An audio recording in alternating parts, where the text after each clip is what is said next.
E aí o Diniz começou a fazer aquelas loucuras que ele sempre faz e desequilibra qualquer time que ele treina. A vontade é falar e me direcionar as pessoas que falaram, principalmente as que fizeram críticas onde eles se extrapolam o lado. Vitória em campo não paga dívida, nem resolve a bagunça administrativa. Mas para os jogadores, para a comissão técnica e para a torcida, principalmente, vale mesmo comemorar. Olá pessoal, o Corinthians tetracampeão da Copa do Brasil, assim como o Dorival também. O Corinthians taticamente foi perfeito no Maracanã. Não deixou o Vasco criar, não deixou o Vasco jogar.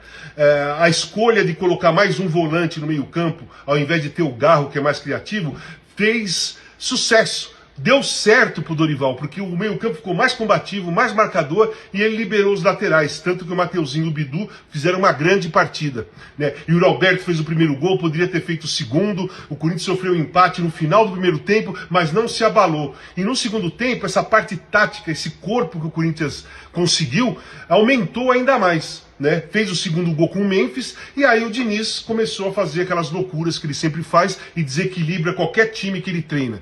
Começou a colocar atacantes, tirar zagueiros, tirar meio campo, colocar atacante. Bom, terminou com 6 atacantes, nenhum criador de jogadas, porque o Felipe Coutinho ele tinha tirado. Então o que sobrou? Cruzamento na área, chuveirinho, e o Gustavo Henrique se consagrou, tirando as bolas de cabeça. Teve um chute do Ryan no final, mas foi centralizado, foi um chute forte, mas centralizado. O Hugo não correu risco algum. O Corinthians dominou a partida, por um todo. Uns 15, 20 minutos do final do primeiro tempo, o Vasco pressionou com mais clareza, com mais toque, mas foi só isso. O Dorival deu um nó tático no Diniz. Isso ficou nítido na partida. E outra coisa, quando o Dorival tirou o Memphis no primeiro jogo, eu fui um crítico. Eu achei que o Memphis não deveria ter saído. Eu dei razão ao Memphis de ter reclamado por causa disso. É jogador decisivo. Durante um campeonato, se esse jogador estiver mal na partida, você tira, não tem problema nenhum. Mas em final, existem jogadores que não podem sair, porque eles têm o senso de posicionamento, eles acompanham jogadas e finalizam bem e é inteligente futebolisticamente falando. Esse é o caso do Memphis. Ele fez o gol de 1-0 contra o Palmeiras. Ele fez o gol de 1-0 contra o Cruzeiro no Mineirão e ele decidiu o título hoje. Fez uma grande partida? Não, ele jogou tão mal quanto o primeiro jogo. Mas estava ali, o Dorival não tirou e ele estava ali presente e fez o gol do título. Parabéns ao Corinthians, mereceu, fez uma campanha espetacular na Copa do Brasil, ganhou todas as partidas fora de casa. Todas as partidas fora de casa, só perdeu um jogo, que foi aquele pro Cruzeiro 2-1, mas venceu nos pênaltis, então fez um trabalho espetacular na Copa do Brasil. No Campeonato Brasileiro foi muito ruim, na pré-Libertadores e na Sul-Americana também, mas termina o ano com 2 títulos, campeão paulista em cima do Palmeiras, campeão da Copa do Brasil em cima do Vasco. Parabéns ao Corinthians.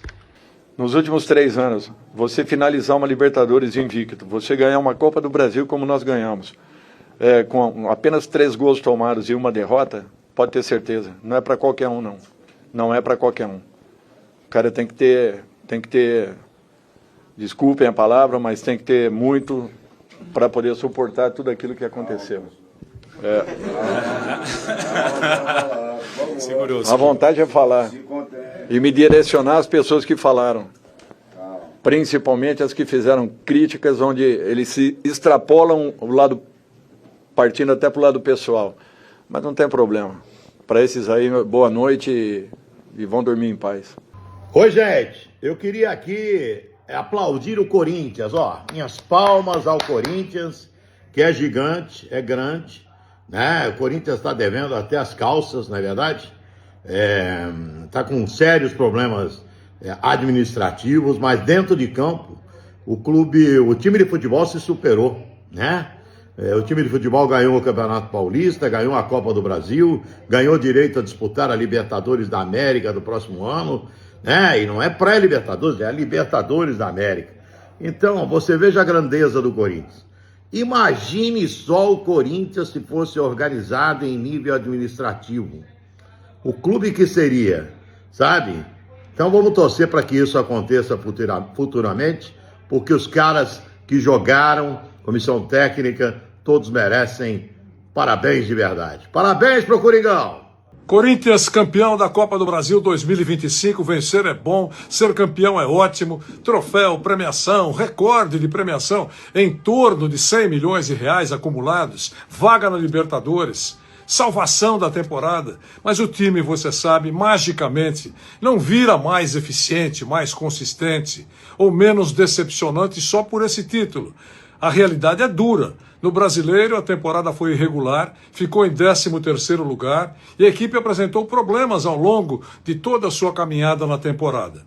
Nessa competição mata-mata, brilhou a garra, brilhou, entre outros, Hugo Souza nas penalidades e uma boa dose de sorte nos jogos. Historicamente, títulos assim ajudam no ânimo e na confiança para a próxima temporada, mas os problemas estruturais continuam. Reforços só virão se a diretoria insistir em não ter responsabilidade de ajeitar as contas de uma dívida que gira em torno de 3 bilhões. A crise extra-campo é muito mais sombria do que o time em campo. O futebol, mesmo mediano, tem sido menos vergonhoso que os bastidores. O título premiou o esforço dos jogadores, da comissão técnica, mas não vai consertar a diretoria. Pelo contrário, pode até mascarar os problemas por um tempo.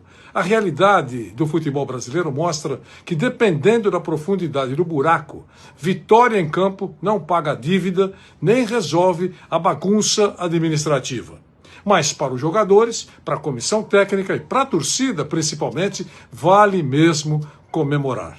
É isso aí, galera! Terminou no Maracanã. Vasco 1, Corinthians 2. O filme se repete. Assim como 25 anos atrás, meu irmão, calamos o Maracanã contra o mesmo Vasco, ganhando o Mundial de Clubes da FIFA. É campeão novamente, Corinthians! E o Coringão começou muito bem esse jogo, pessoal. Com postura, não deixando o Vasco se impor dentro de um estádio lotado, mas era aquele jogo muito estudado. E o Corinthians abriu o placar, pessoal, num golaço do Yuri Alberto, que depois de um belo lançamento ali do Mateuzinho, o cara dominou com qualidade ali, meu irmão. Só deu um tapa ali pra dentro do gol do Vasco. Yuri Alberto, mano, nunca critiquei, mano, nunca critiquei. Ele fez aos 18, mas te falar, hein, mano.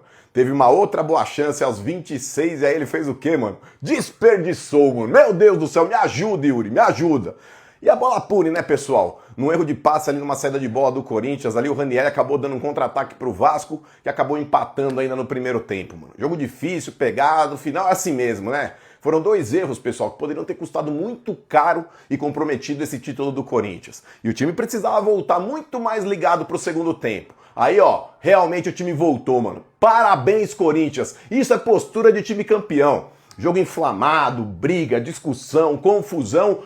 Tudo isso faz parte do contexto, mano. E o Corinthians foi malandro, mano. Foi malandro. E aos 17 minutos, novamente, o Corinthians reescreve a história, pessoal. Jogadaça do Bidon, mano. A finta que ele deu ali de corpo no jogador do Vasco, mano, quebrou a marcação de todo mundo, mano. Que partida do Bidon, 70% do gol foi dele, mano. Na conclusão do lance ali, Yuri Alberto cruzou ali pro Memphis praticamente fazer cara a cara com o gol aberto. 2-1 Corinthians, mano. E repito, assim como 25 anos atrás, o Corinthians cala o Maracanã. Vasco freguês, mano. Agora são 8 jogos decisivos entre mata-mata e finais, com 7 vitórias do Corinthians. Ó, isso aqui, ó, é Corinthians, caralho! O único campeão paulista esse ano aqui, ó, o único time que realmente ganhou alguma coisa no estado fomos nós. Aliás, campeão não, bicampeão. Chupem antes, Libertadores, estamos chegando. Vai, Corinthians!